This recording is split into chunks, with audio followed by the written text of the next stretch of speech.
So, hello everybody, this is Georg from Serenity, and you are listening to Brutally Delicious, the main and one and only online metal show in the US. Beautiful. One, two, three, four. The Brutally Delicious Podcast. The Brutally Delicious Podcast. The Brutally Delicious Podcast. The Brutally Delicious Podcast. All good? I am doing well. Where are you guys at? You're in Germany? I'm right now in Austria, in Innsbruck here, where I have my office at the university. So in the back, you can see my office, yeah. Are you a professor? Yeah, for history, medieval, early modern time history here, especially for Tyrolean history. Oh, really? Wow, Yeah. that's interesting. Yeah. And a metalhead on the side. Metalhead on the side, exactly. So, or whichever, maybe professor on the side, who knows? yeah. To be honest, financial wise, I'm more metalhead on the side. Well, cool. But, I appreciate taking the time. Yeah, I'm also really happy that you take your time to ask me some questions. Oh yeah, I've been listening to the new single and love it. That's great. It's so, I don't know what the word is. Like, it's very well produced, but I like that it's so upbeat and inspirational. That's cool. That's cool, man. What's been the response to it so far? The response is really fantastic. Some people already wrote us that this is probably the best song Serenity ever did. Really? But it's always a matter of taste, for sure. So let's say I'm really happy with it. It's exactly the style of music I love, because I'm a big fan of old stuff from Meatloaf, and I'm a huge fan of Camelot, especially the older stuff from Camelot, and I'm a huge fan of Avantasia, also here, especially the older stuff. So this is exactly somehow in this direction, and that's the reason why I really love it. But to be honest, I love all three singles so far a lot, and I don't know why, but it seems that the press is really loving the whole album. That's a good problem to have, right? Yeah, sure it is. Because, for example, with the last album, The Last Night, there were really positive vibes, but also some who said, okay, I'm a bit disappointed. But right now, for this album, there are only positive feedbacks, and so this is really fantastic. So that's a tough thing you bring up. So how much time do you put into, or how much of your mental space do you give to the people that don't like it or that pan it, or do you consider any of that, or do you just let it go? To be honest, it depends on the day. Right.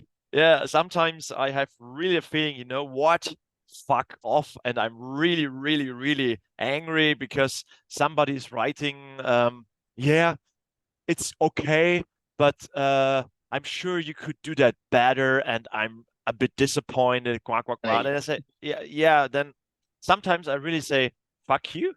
And sometimes I'm really nearly writing him and telling him, in which band are you playing? In no band at all. So, sometimes it's the same. I always love when I read reactions, for example, when the people are always complaining about Lars Ulrich playing drums in Metallica. And they always say he is not a good drummer, he is shitty, But people out there, he is playing, and he is together with James, the main man in Metallica. So the biggest metal band in history, right?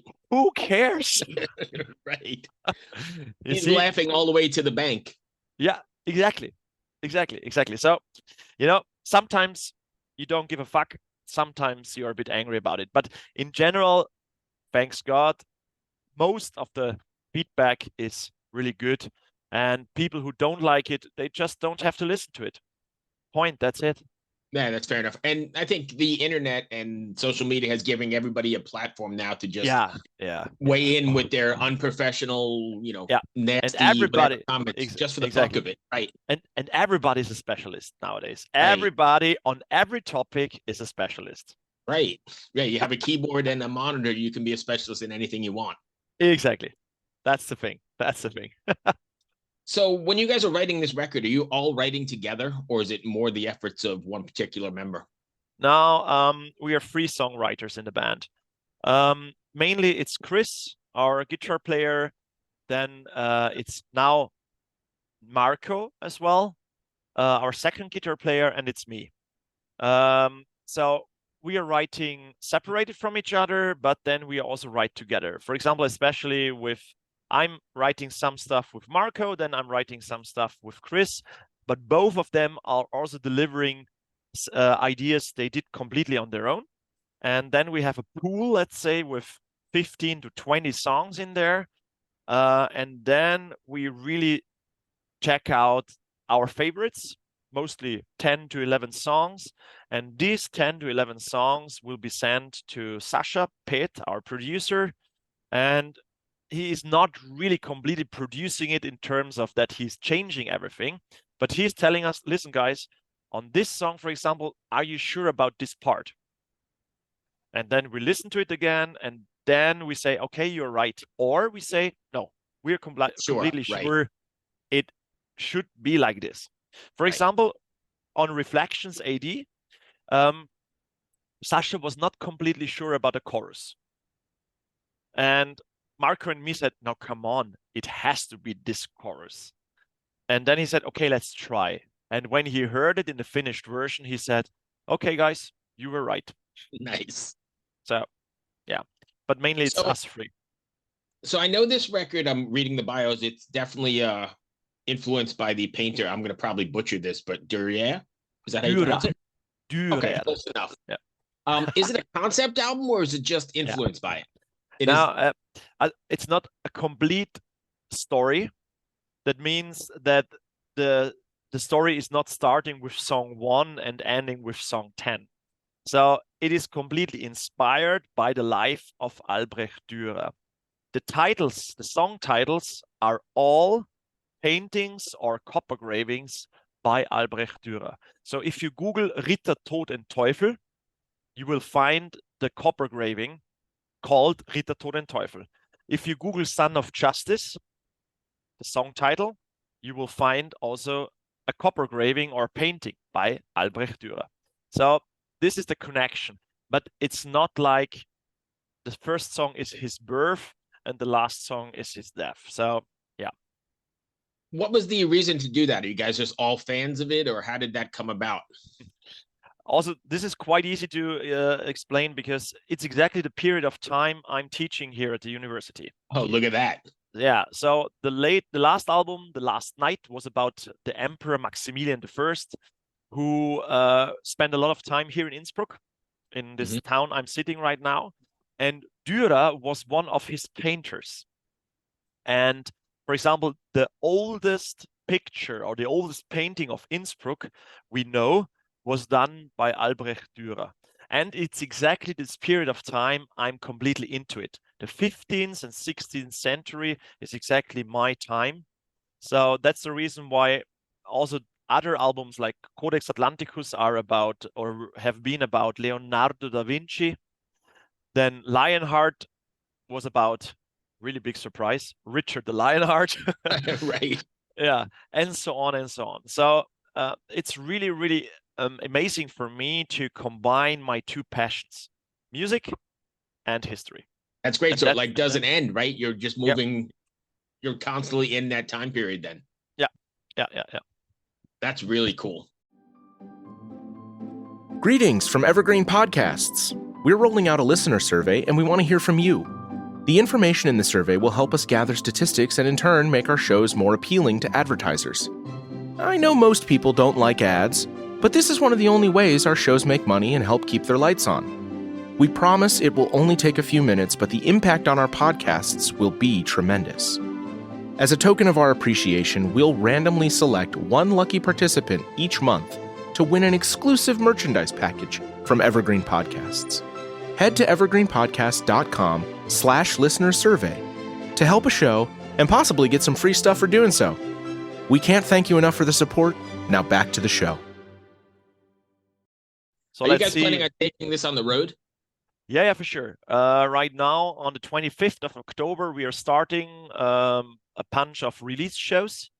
Then we are doing some support shows for our friends in Powerwolf. And then we will play Love those guys. Yeah. And then in December, we're going to play free shows in Japan. Then in January, we're going to do the 70,000 tons of metal cruise. So I'm always on that. Have you done that before? Yeah, we have been there in 2017. Okay. And so this year or next year, we are on it again. So we're going to meet each other or not? Absolutely. Yeah. Okay. I do podcasts in the press rooms the whole time we're there. So yeah, I'm there every year. Okay, that's cool. Let's have a beer together there. Yes, the first beer is on you. Oh, it's okay. It's fine. This is fine. No, and then There's we're nothing gonna quite like 70K, right? Yeah, that's true. And then we're gonna do a 3 weeks headliner tour for Europe with Temperance as special guest. And I'm talking to them in the next 20 minutes. You see. And then there's also, for example, we have a support band from the US. Do you know Tulip? No. Okay, but they will be supporting us in Europe. So I think it's their first tour in Europe. So I think. So you guys are getting ready to be pretty busy. Yeah, true, for sure. That's good. What's it like being? I know we're removed a couple of years now, but do you prepare differently for hitting the road after post pandemic? Not really, because it was quite funny. We were one of the last bands who were able to finish a tour before the pandemic entered, because we released our album last night in January 2020. And then we were touring together with Rage, a co-headliner, double headliner tour in Europe for 3 weeks. And I still remember when I was sitting in Milano in the nightliner, I was reading the newspaper, and then there were some news like, okay, there are some special disease coming up here from some people, but I did not really take it for serious. I said, okay, who cares? But yeah, 2 weeks afterwards, there was already a lockdown. Right. Yeah. So, but you don't even take that into account now. You're just back out and playing and Exactly. So after that tour, the record is out in November. Yep. Are you guys one of those bands that's always writing, or is it you write and then tour and then start the cycle again? Yeah, it's more like this, because we all have other bands as well. For example, Chris, our guitar player, is playing in Beyond the Black. Then Marco is having Temperance. Then Marco and me, we are having another project called Fallen Sanctuary on AFM Records. And Jeez. yeah. And then my brother is also having another band called War Kings. So yeah, quite busy, let's say. Plus your regular full-time job. So I don't know how you keep up with all that. Yeah, I think there is a reason why I'm not married and I have no kids so far. Fair enough. But at least it keeps you busy and out of trouble, right? True. When you guys are writing, is this going to be like a theatrical sort of thing as well? Because it kind of lends itself to that, right? This the music and then now the topics. Is it going to be a theatrical stage show as well, or no? I mean, for sure, we try to add some musical atmosphere in there, but for sure, it's really tricky because it costs a lot. I would love to have a show like Trans-Siberian Orchestra. I would love to tour like they do, with fire and with a huge LED wall. Yeah, because I think this music lends itself to that. It's very, very theatrical and very motivational and passionate. Yeah. Yeah, sure. But that's the point, On the other hand, you need a lot of money to make it happen. And on the other hand, if you do such a huge show, then for sure, probably more people will show up. So, yeah. Right. So maybe not, because you have to jack the prices up to pay for that kind of tour, right? Yeah. That's true. That's true. Ticket prices are insane the way they are right now. Yeah. True. But show is, I think, extremely important nowadays. I think the days are over where you can just go on stage with a jean and that's it, with jeans and that's it, and t-shirts. Right. So you have to entertain the people, and so we are working on that, but only in our budget, let's say. Right. And touring is super expensive nowadays too. I mean, with the gas prices, and you see people like Anthrax canceling whole tours, and they're not able to keep up with, gas prices or diesel prices. And exactly. You don't want to know how much the Nightliner will cost us, for example, for the February tour. You don't want to know at all. And it's just possible to tour because we are 4 bands in one Nightliner. Right. So we can share the costs and so on, because otherwise, right, it's not affordable. We would be fucked. Right. And then here, I don't know if you come across this, but I've been seeing stuff about like venues taking merch money. I mean, taking percentages of merch, and that's crazy. That's like your lifeblood right there, right? This merch split shit is really a huge problem. I mean, it seems that some companies are now rethinking it, but let's see. I wasn't aware that was going on until a few months ago, but that's been a thing for a while. I knew it. I experienced it already, I think 7 years ago in Italy, when we played a venue called Alcatraz. Probably they showed up and told us, by the way, 25% of the income plus VAT on top goes directly to us. And then the best thing is, we went out of the venue, and there were people just there selling merchandise from Serenity we have never seen. Completely black market there. Right. And you cannot do anything about it. Nothing. They sell your t-shirts with your logo, with your artworks, and you don't. The only thing you can get is that you go to him or to them and tell them, okay, listen, guys, at least we want to have some free t-shirts. Right. God damn, that sucks, because I mean, they're already taking money from you guys, or you're not even making hardly any money on the Spotifys and all the other stuff. And then they're taking it from the back ends at the shows. That's horrible. Yeah. That's it. That's really horrible. And that's why bands can't afford to get out there and do this. Yeah, sure. But that's life. I guess the music business has changed. You know what you mentioned? Giving up is not an option. Giving up is not an option. So, but you mentioned Lars Ulrich earlier. He was like a prophet early on, right? Because he was the one that was fighting Napster back in like the late 90s or early 90s or whatever. And everybody thought he was crazy, and then here we are. Yeah, and here we are. Exactly. Yeah. I mean, for sure. I mean, you heard that several times, I think. For sure there are advantages, but also huge disadvantages. And the thing is, I don't get why it's not possible to pay a fairer price. Just a bit, because maybe you should get 25% of their beer plus VAT. Yeah, exactly. But Spotify and so on, I always think myself, okay, if somebody is paying 10 euros, or I don't know how much it is exactly in dollars right now, a Spotify abo, but and they are just listening to 5 bands, why is it not possible to pay this 10 euros only to these 5 bands the guy was listening to? I don't get it. Why this is such a huge problem.